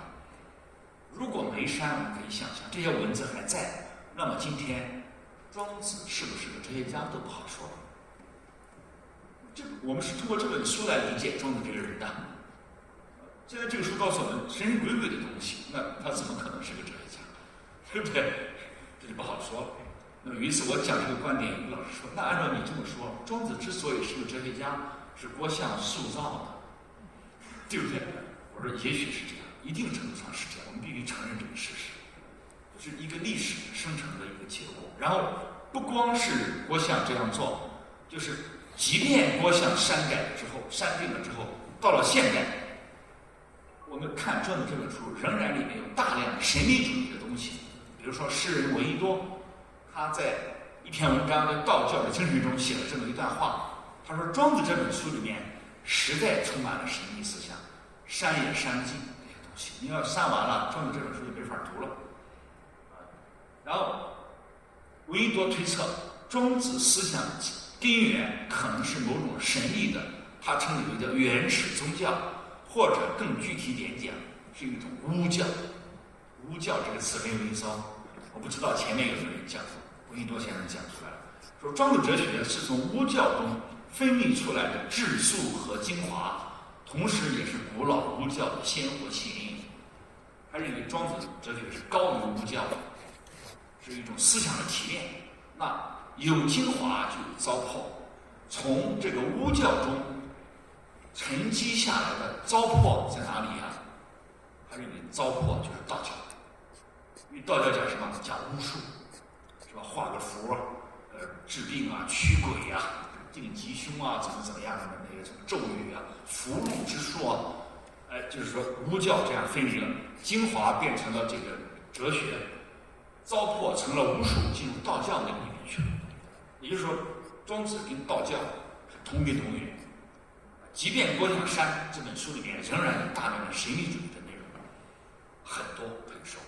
然后另外一个研究道教的学者，也是一个著名的文学家许地山，他写过一个著名的散文《落花生》，就是他写的，对吧？他有一本道教史小册子，他里面也认为道家出于巫祝，祝也是巫，广义的巫的阶层之一，巫是祝。那么然后呢，台湾中央研究院的院士，也是著名的学者王书敏，他是陈祖印先生的老师，他有一本书很厚的大陆出版的《庄子教全》，他在那个书的后面第3册后边收集了庄子译文。所谓庄子译文啊，就是我们今天的庄子这本书里面看不到的文字，但这些文字呢，可能是庄子书中本来有的，后来被郭象删了。但是呢，古人引用了这些文字，因此我们还能从那些引文中看到这些被郭象删掉的文字。但是这些文字呢，他搜集的都是很碎片化的，片言只语，顶多是一段那样子，就非常非常零碎。我们如果看一下那个庄子译文，有很多就像郭象讲的一样，就是很神秘的东西，像《山海经》，像《战国书》，而且里面明确的记载驱鬼术。我看到我就有那个书驱鬼术，我就想，如果把这些译文我们把它还原，重新放到庄子这本书中去，那庄子的哲学家形象就要打折扣。就还有人说，原来孔子这个人怎么好，怎么，突然有人说，我跟你说一点孔子的八卦，但孔子形象再也，你就觉得很可爱了，就不是可敬了，对不对？那这个形象就变掉了，八卦就是庄子也是这样。然后再一个，我刚才讲的那个特异，我们一开始讲的那个特异功能者，还有巧匠，包括我们今天讲的机人，可能都是巫师。前些天这个北大一个老师叫曲继龙教授，他在中山大学广州校区做了一个报告，他就讲一个庄子有一篇讲一个画画的人，那个人他不好好画画，他是史官的史，他对国王好像也不尊敬，也不循规蹈矩，然后跑到自己的住的地方，然后脱了衣服那里怎么着，他根本就没有画画。国君看他脱了衣服就说了一句：“他最会画画。”这个就很有意思，对不对？那么然后这个徐云龙老师解释说，这个其实就跟残疾人巫师有关，就他的看法跟我的看法是有相近之处的，就是他认为庄子中写的这个残疾人也跟巫师是有关系的。好了，那么我的看法呢更具体点讲，就是庄子写的这些残疾人可能都是巫师。我们从几个方面去来做一点论证。第一点，我们不看庄子这本书，我们从古今中外来看，残疾人做巫师是一种具有普遍性的社会文化现象，古今中外皆是如此。那么这些残疾人往往具有这样的特征：脚不好、跛足、驼背，还有呢，瞎子、蛊巫。中国古代就有一个词叫蛊巫。我当时为了写我那本书啊，我也看了一些西方学者写的一些这些关于巫文化的书啊，还有宗教这方面的东西，还有中国古代专门研究中国古代巫术的少数民族那种著作，人类学的著作，那里面都提到了各种各样的残疾人巫师，古今中外都如此。我们经常有时候会讲一句话：瞎子会算命，今天仍然如此。有的人即便他不瞎，他要戴着墨镜给你算命，因为你看不见他的内心呐，对吧？我们认为这种人眼瞎，但是心不瞎，有超人等之处。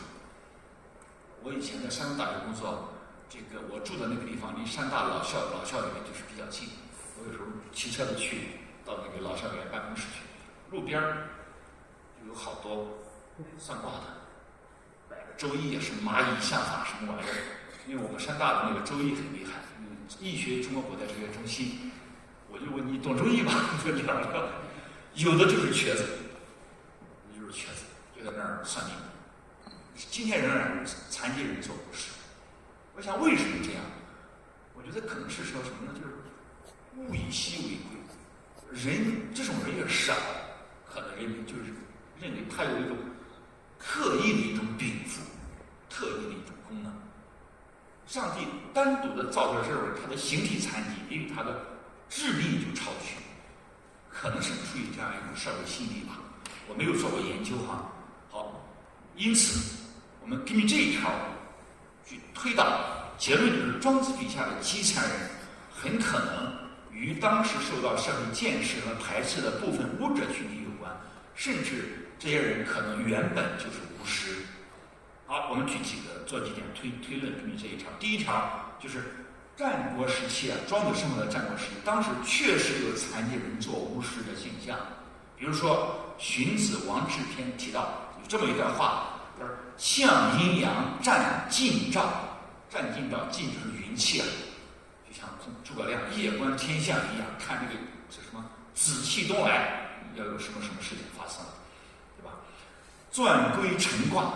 钻龟陈卦主攘则无卜，知其吉凶，夭祥。它是与玉无跛习之事也。跛习就是残疾人巫师，而且这个习可是男巫师，在女曰巫，在男曰习。我记得好像是这个国语里面大概是这样讲的。明确提到残疾人巫师啊。然后荀子正论篇批评一种人。因世俗之为说者啊，就是当时提出了各种政治主张的人，这人就像什么呢？辟之是由与巫跛匡大自以为之也。与巫驼背的巫师，跛匡跛脚的巫师，这些人什么特点呢？大自以为有之，就是自高自大，非常狂妄。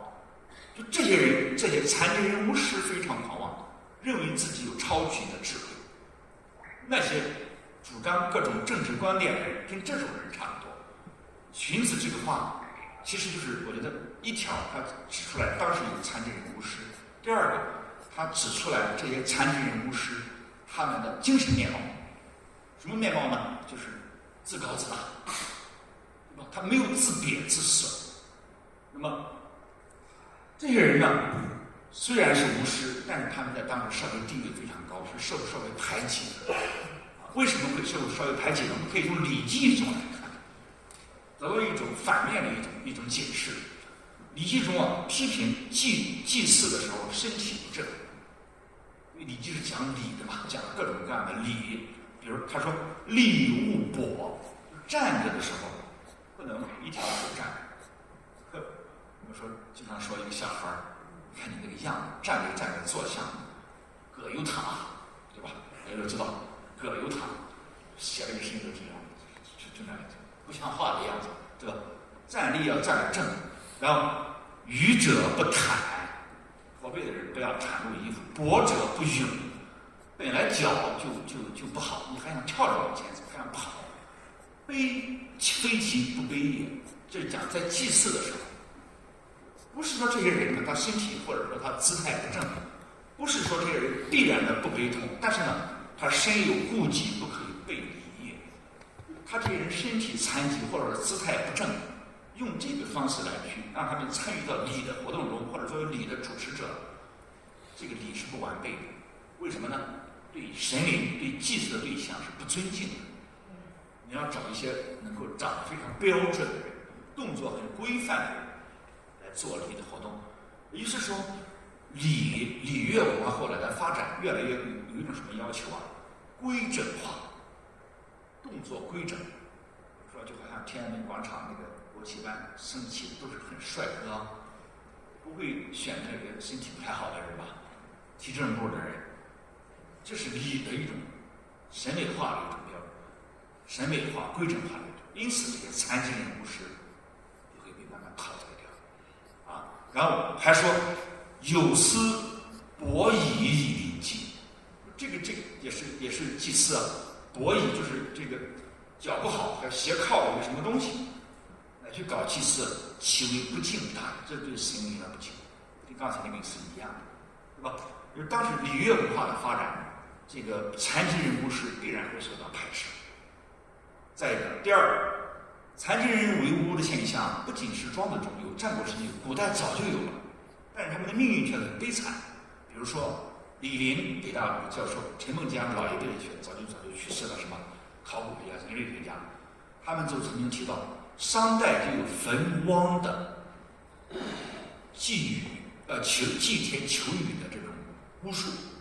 汪是什么呢？这个字我想是个会意字啊。有人就解释这个汪字指的是腿瘸或者是凸胸凸肚、身体粗短的人，总是身体积残的人。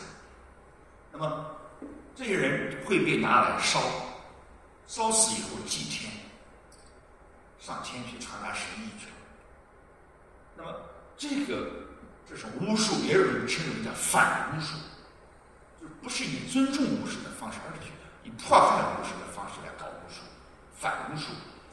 啊，战国春秋时期仍然有，比如说《左传》记载，夏大汉公欲焚巫汪，烧汤求雨。《礼记》里面也有记载，岁汉穆公召玄子而问然，曰：“天久不雨，无欲，曝汪。”这不是烧，是把那个残疾人巫师拉到野外外边。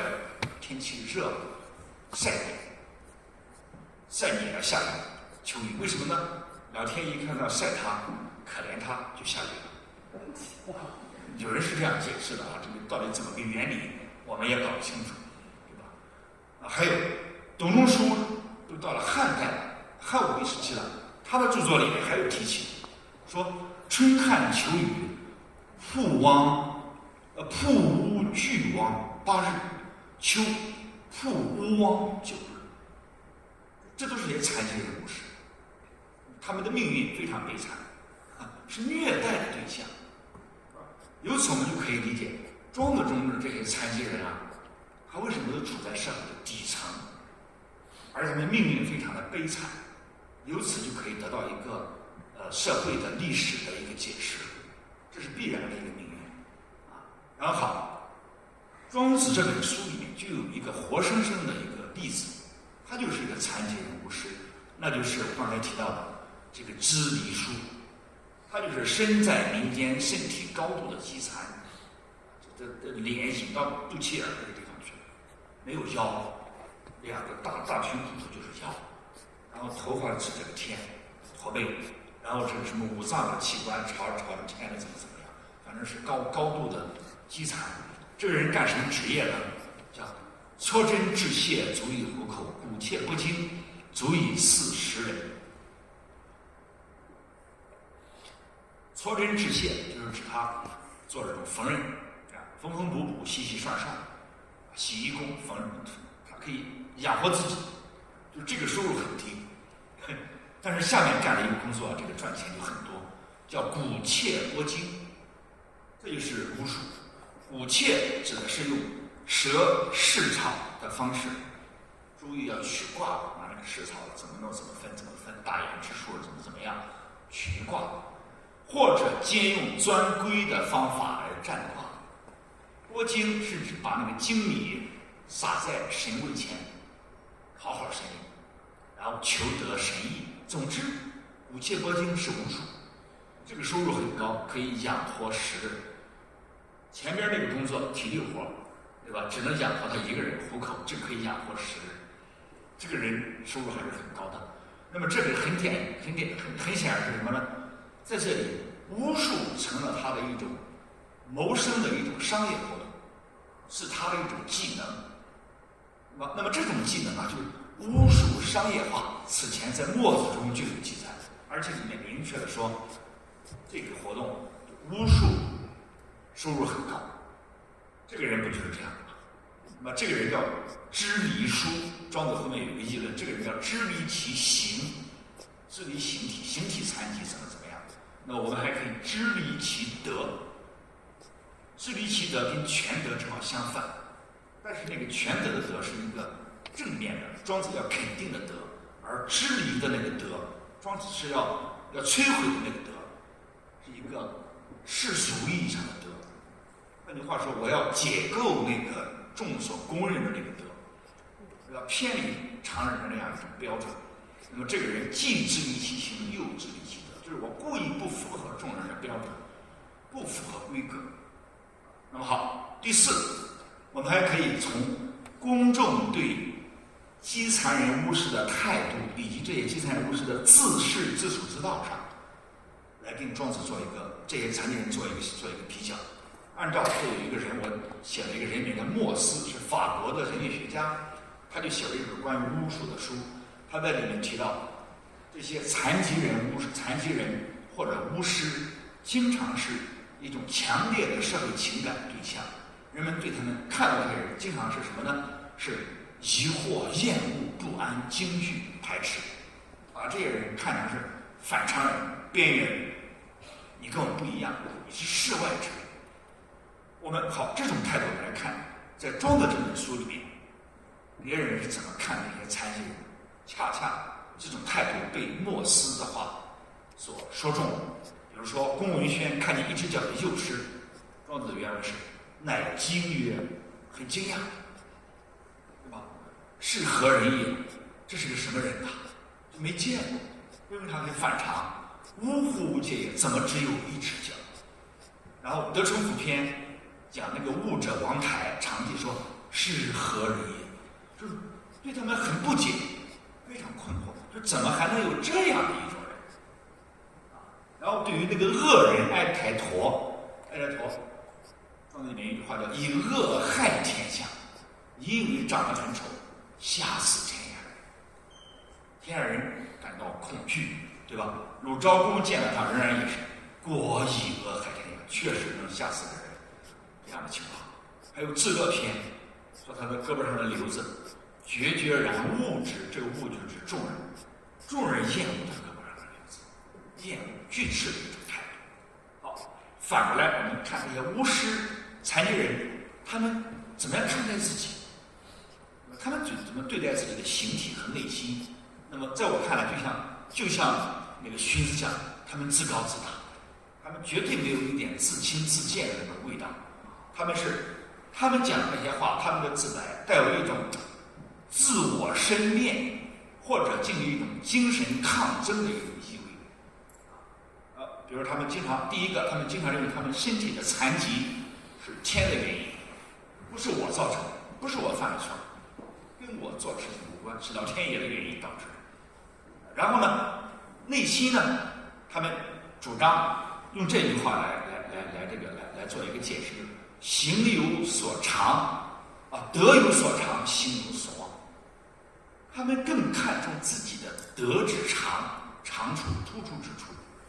那么，相应对于形体就忘记了，就不去考虑了。对呀，他们也希望别人能够如此看待他们。就你不要只看我的外形，对吧？你要看我的内心，心里面啊。然后，比如说《德充福篇》里面有这么几句话，我觉得其实就是庄子在替这些人进行一种辩护，叫什么呢？叫既受持于天，又无用人。就这些人是靠天活的，我的内心与天相通。人间的事情，功名利禄、富贵跟我没有关系的。这些人只是有人之行，无人之情。这个情不是情感的意思，情是性的意思，性格、本性的意思。就是我只有人的形状，我的内心跟一般人不一样，我的品质跟人不一样。有人之行，不取于人。我只是在表面上是人，对吧？我的内心无人之情，故是非不得于身。就是我不跟这个世界去较真儿，去争是争非。我对这个世界也不做是非的判断，就好像庄子《天下篇》里面讲他一样，就说庄子这个人不切是非，以于世俗处啊。就这个世界是肮脏的，是龌龊的，我没有必要跟这个世界争什么争？我也不需要对他做判断，不去关心这个世界。渺乎小哉，所以属于人。我的形体是渺小的，我跟人是一样的。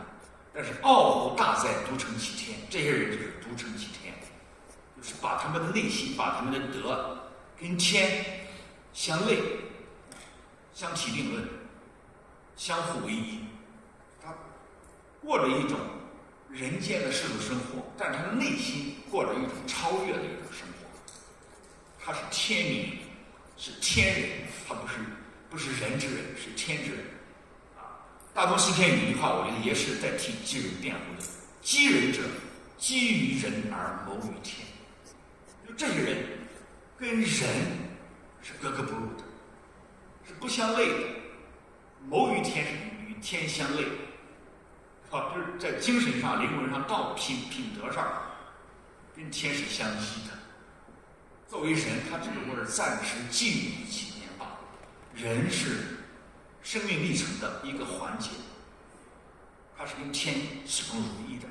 好了，那么再做一个，我们跟《山海经》做一个类比，我觉得这是一个非常好玩的一个类比啊。《山海经》这本书呢，我前面讲是古之巫书，在中国早期的文献中。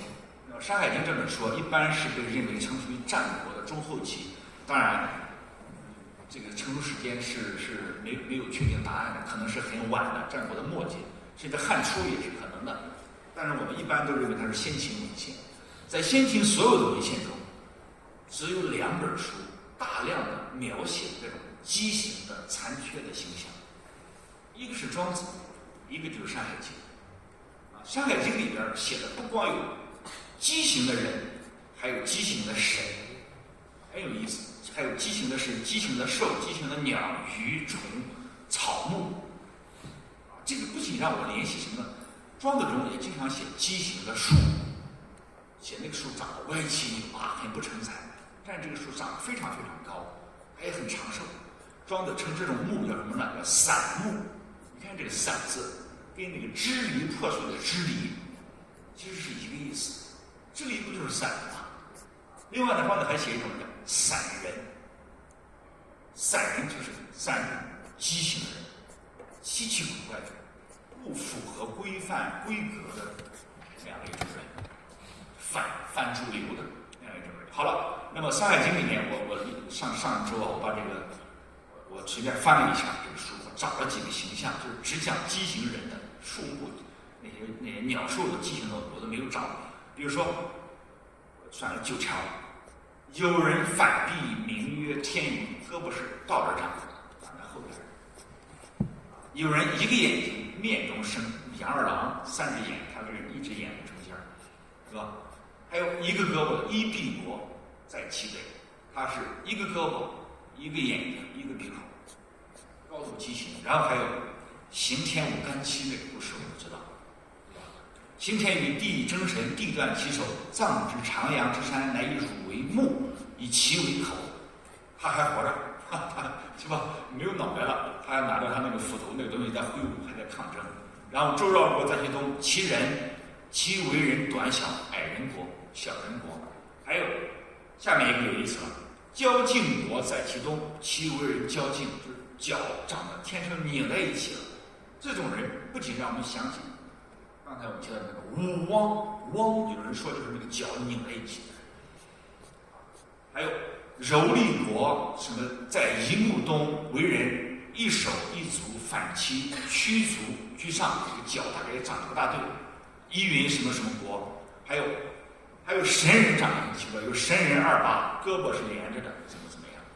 你看我这里面就不大去了。当然还有一些半人面蛇身的、人面鱼身的这样一些人，还有一些兽面人身的这样的一些人，或者说神，半人半神半兽。就在这本书里面，人和鸟兽和神灵是不分的，是一体的。他们中间似乎没有什么截然分开的这种过渡的地带和标准。我觉得这个很有意思，跟庄子笔下这些残疾人比，这些树木比，我觉得就有一个关联了。好，我们再来看，就《山海经》描写这些残疾人，或者说这些畸形的人、畸形的树木，我认为是带有一种什么呢？猎奇心态。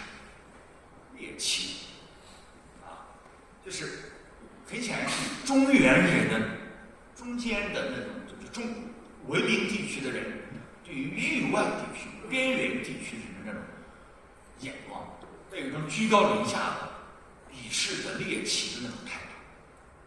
这也是一种认知偏差，也可能人家本来不是这样的。换句话说，如果人家要住在中间，人看你长2个胳膊2个腿也很奇怪。庄子中就写了，那个长得很残疾的人去见那个齐桓公，桓公跟那个残疾人在一起时间长了，再看那个健全的人，觉得反而很不习惯。你怎么长得那个样？对不对？这就是这样的嘛，是吧？然后好了，这个就像什么呢？这些畸形人就处在边缘社会，就跟庄子笔下这些残疾人的社会地位非常类似。就这些人残疾人他们处在人间世的异乡，他们人间世的异乡者是漂泊者，他们是宗法政治社会中的陌生人、残疾人，他们是被忽略的，是被鄙视的，是被拒斥的，就像资产一样拒斥他，不愿意跟他在一起待着。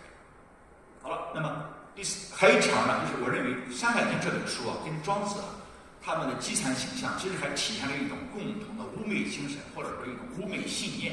我们就从一个字来说，就是前面讲的化字。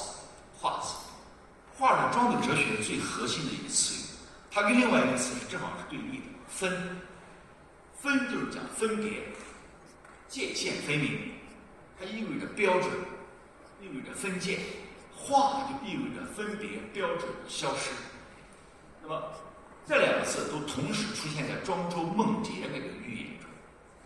庄子说他睡觉变成了蝴蝶，蝴蝶当它飞翔的时候，它很快乐。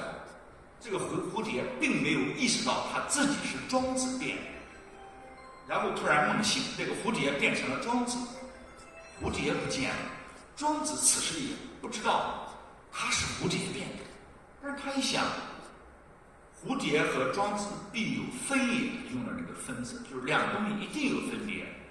蝴蝶是蝴蝶，庄子是庄子，但是呢，它又可以互相变。说此之谓物化。这故事就没了。这个故事非常好玩，你怎么去解读它？我就说庄子中这个庄周梦蝶寓言，还有那个混沌之死这2个寓言，单独拿出来任何一篇都可以得诺贝尔文学奖。真水平非常高，现在解读的人，我觉得很多种解读，韵味无穷啊。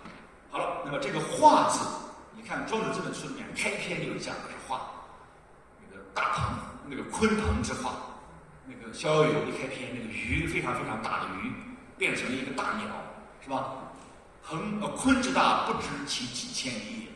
化而为鸟，这个化字，经常我们读这个文章的时候，我们会忽视它，不用心。